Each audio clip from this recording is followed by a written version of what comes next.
Qu'est-ce qu'on va dire sur ce one-shot de Minato? C'était incroyable, oh, c'était du banger. Kishimoto nous a fait un véritable poulet, un poulet sauce curry, sauce barbecue, c'est comme vous voulez, j'espère que vous allez bien. J'imagine qu'après avoir lu le one-shot sur Minato, vous avez été limite enflammé. Il y a des choses à dire, des choses très intéressantes que nous propose Kishimoto avec cette histoire sur Minato, mais pas que, parce qu'au final cette histoire se centre aussi sur Kushina, et je trouve que c'est très bien joué de la part de Kishimoto.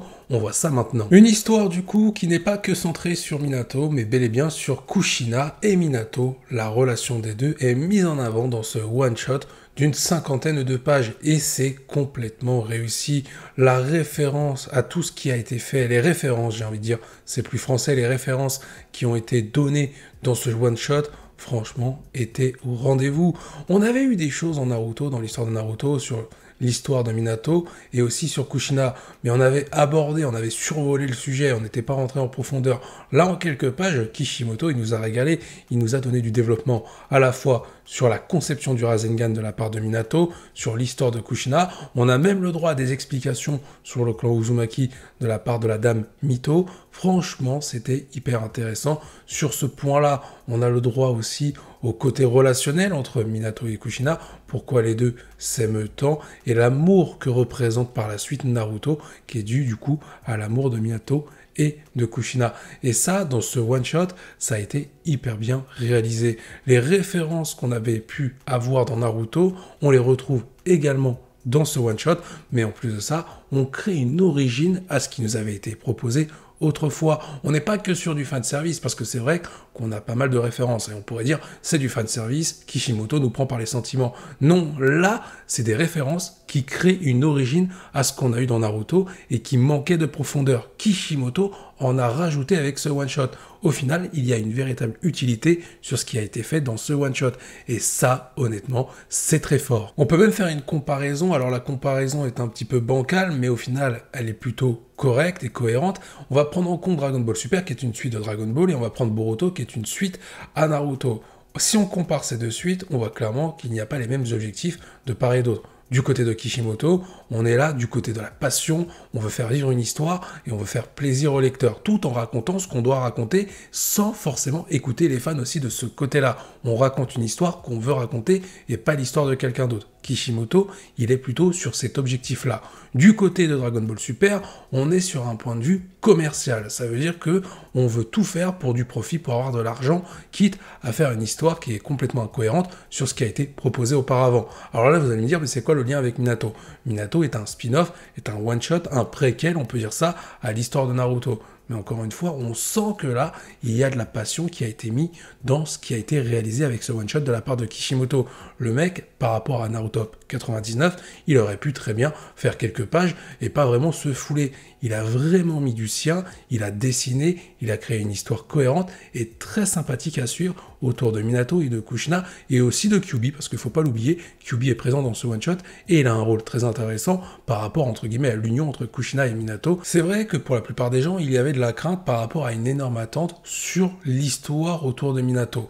Et on peut comprendre ça, parce que là, c'est sur le personnage de Minato, ça aurait été sur un personnage moins populaire, je pense qu'il n'y aurait pas eu autant d'attentes, même si Kishimoto aurait mis le même impact sur la création de cette histoire. Parce qu'il faut bien prendre en compte que Kishimoto, quand il y a quelque chose qui touche à l'œuvre de Naruto, il s'y met à fond. Il fait les illustrations, il est prêt à créer l'histoire. Kishimoto, pour lui, son œuvre, c'est son bébé. Il est impliqué de A à Z parce qu'il veut faire plaisir à ses fans. Et ça, il ne faut pas l'oublier. J'ai vu beaucoup de personnes dire « Oui, Kishimoto, ça faisait des années qu'il n'a pas dessiné. » Là, vous insultez l'auteur. Kishimoto, il fait régulièrement des illustrations sur l'œuvre de Naruto. Il fait même aussi quelques illustrations sur Boruto, quelques pages, c'est déjà arrivé, et Kishimoto s'en occupe à 99%, mais il y a 1% où Kishimoto s'en occupe aussi. Et en plus de ça, ces dernières années, Kishimoto a eu d'autres projets en parallèle de Boruto. Je pense notamment à Samurai 8, qui n'a pas eu autant de succès que Naruto, parce que les gens ont mis Kishimoto dans une case appartenant à Naruto. Ce que je trouve dommage, et c'est assez ironique dans l'histoire, parce que c'est vraiment hypocrite, c'est que ces personnes qui ont dit que Kishimoto, ça faisait des années qu'il dessinait plus, ou qu'il n'était plus aussi impliqué sur de tels projets, même si ça reste un one-shot, mais ça demande du travail, ces mêmes personnes n'ont même pas voulu découvrir l'œuvre de Samurai 8 de Kishimoto. Ça veut dire qu'ils ne lui ont même pas donné la chance de s'épanouir avec une autre œuvre qui n'est pas Naruto.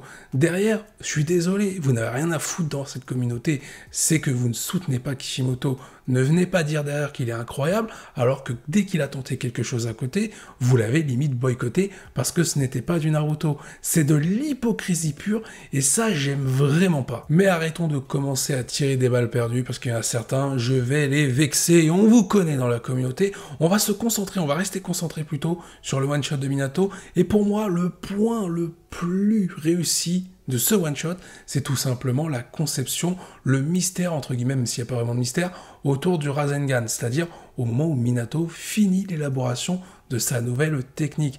Et j'ai trouvé ça hyper intéressant que Kishimoto arrive à relier la conception du Rasengan de la part de Minato avec Kushina ainsi que Jiraiya dans le processus de finalisation du Rasengan avec l'orbe tourbillonnant de Minato. C'était parfaitement réussi. Au final, si on regarde bien, ça représente l'histoire de Naruto. Minato s'occupe de la partie technique de la conception de son Rasengan.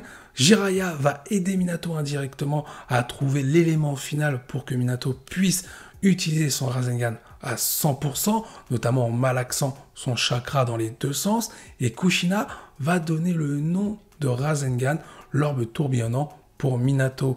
Et ça, c'était parfait, parce que on se souvient tous d'une scène qui nous a été proposée dans Boruto, lorsque Boruto utilise le Rasengan avec l'énergie de son père Naruto. À ce moment-là, on a l'image de Jiraiya, de Kushina, de Minato, et avec ce one-shot, c'est clairement représentatif de ce qui nous a été proposé auparavant avec l'œuvre de Boruto. Et cette fois-ci, on a créé quelque chose avec la nostalgie, mais quelque chose qui raconte l'histoire, entre guillemets, du Rasengan conçu par Minato. Et ça, c'était top, puisque ça lie l'histoire de Naruto. En plus, avec l'histoire qui nous est proposée avec Minato, Kushina ainsi que Kyuubi, ce Rasengan prend vraiment beaucoup de signification, beaucoup de symboles autour de l'amour que pouvait avoir Minato envers Kushina, et vice-versa, Kushina envers Minato. Ça représente vraiment ce que montraient les parents de Naruto, c'est-à-dire de l'amour. Et j'ai trouvé ça bien aussi que l'histoire se conclue avec Kushina en train de regarder Minato, qui admire un nouveau paysage, puisque jusqu'à maintenant elle était emprisonnée par rapport à la menace qu'elle représentait, mais aussi l'atout offensif qu'elle pouvait représenter pour Konoha par rapport à Kyuubi. J'aime bien comment ça se termine. On a Kushina toujours en train de regarder Minato, et derrière lui, on a la statue des 3 Hokage, puisqu'on sait que par la suite, Minato deviendra le 4e Hokage.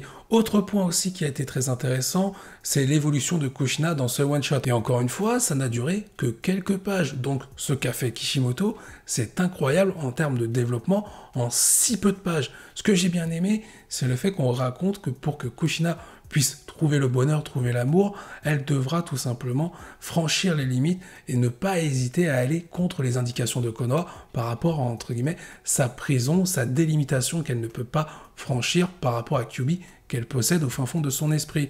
Une fois qu'elle aura trouvé l'amour, cela permettra de remplir d'amour son réceptacle. C'est un peu l'histoire de Naruto qui va devoir apprivoiser la haine de Kurama pour en faire son allié par la suite. Cette histoire proposée dans le one-shot fait écho du coup à l'histoire de Naruto, telle mère, tel fils. C'était hyper bien fait en termes de symboles. On peut aussi faire un petit parallèle par rapport à Kushina et Naruto, avec la menace que représentait Kyuubi sur Konoha, mais aussi une menace qui pouvait se transformer en atout offensif pour Konoha face à d'autres ennemis. C'est un petit peu ce que représente Kushina. On l'enferme dans une zone à Konoha, elle ne peut pas en sortir puisqu'il y a Kyuubi. Par contre, on n'hésitera pas à s'en servir lorsqu'il y aura une menace sur Konoha. Au final, Kushina, elle ne sert à rien en tant qu'humaine, elle ne sert que pour abriter Kyuubi. Et c'est ça qui est terrible, puisqu'on retrouve un petit peu ce cas de figure avec Naruto, même si les choses ont évolué par rapport à ce qui s'est passé autour de Minato, sa mort et la mort de Kushina, et par rapport à l'évolution du 3e Hokage qui a pris en charge Naruto. On peut voir qu'il y a des similitudes et on comprend un petit peu plus ce qu'a traversé Naruto, parce que ce qu'a traversé Kushina, c'était bien pire. Pour moi, ce one-shot, ce qu'a fait Kishimoto, c'est légendaire, parce que la pop qu'il y a autour de ce one-shot, une pop méritée, parce que la qualité est au rendez-vous, que ce soit scénaristiquement, au niveau du développement, au niveau de l'illustration, il a une pop par rapport à d'autres mangas qui ont 78 chapitres, par exemple. Kishimoto a fait un vrai one-shot sur Minato. C'est pas un one-shot qu'on va oublier dans 10 ans. L'histoire de Minato est vraiment intéressante. Parce qu'encore une fois, au-delà de l'histoire qu'il y a autour de Minato et Kushina dans ce one-shot, on a des références, des petits clins d'œil. On voit à un moment donné Kakashi jeune, on voit Obito, on voit l'équipe 6, les compagnons de Minato, on voit Jiraiya, ça c'était quasiment sûr qu'il allait apparaître à un moment donné, et le fait de donner un rôle important dans la conception du Rasengan pour le personnage de Jiraiya, c'était bien trouvé, encore une fois, je l'ai évoqué tout à l'heure. Ensuite, il y avait des petites références au niveau des scènes qu'on a connues dans Naruto. Je pense qu'on est tous d'accord quand on a reconnu une scène où Jiraiya donne, ou propose plutôt, une glace à Minato après son entraînement lié au Rasengan. Ça fait écho à l'entraînement de Naruto, à la fin d'entraînement de Naruto, lorsque Jiraiya lui propose une glace.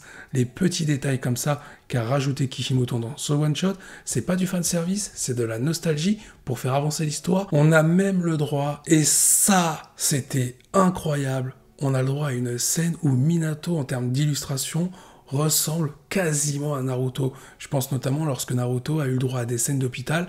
Minato en a une dans ce one-shot lorsqu'il a affronté Kurama, ou plutôt Kyuubi. On a carrément, quasiment, le même visage que Naruto. On pourrait même faire une superposition, on pourrait croire que c'est Naruto et non Minato à un moment donné dans ce one-shot.